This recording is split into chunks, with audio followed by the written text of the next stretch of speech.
Earlier, we spoke with our Paula Reid on what these changes mean.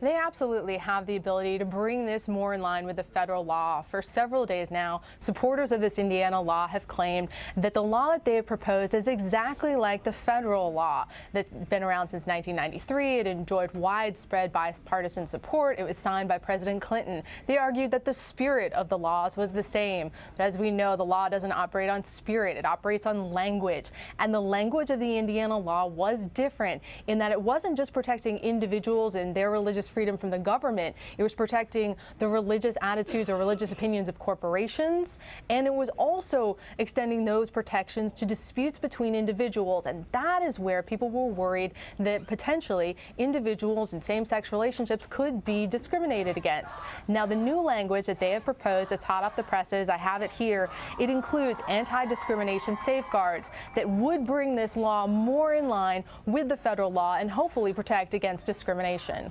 So, Paula, you've seen this language. Is it final, or is it still going to be debated among lawmakers today? Well, there'll still be debate. This is not final. This is just one side proposing an amendment to the law to protect against discrimination. Now, they continue to argue that discriminating was never their intent, but based on the language in the original version, that was a possibility. So does it come down to, when you're looking at the federal law versus the state law, whether or not a person can also be interpreted as a business? Yes, and that language is huge. Now, the federal law also extends protections to closely held corporations. We saw this in the Hobby Lobby case.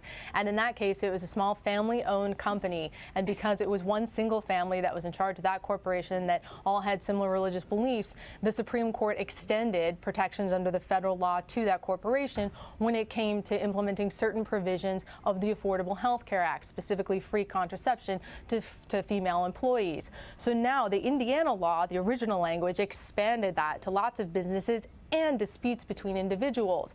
But this new language that they've put into place, it does add some safeguards against discrimination, but still provides for exceptions for nonprofit religious organizations, affiliated schools, churches, and other religious organizations. So again, it brings it more in line with the federal law, but the possibility to extend those protections to corporations, to nonprofit organizations, those questions are still open. Justice reporter Paula Reid, thanks for joining us from Washington.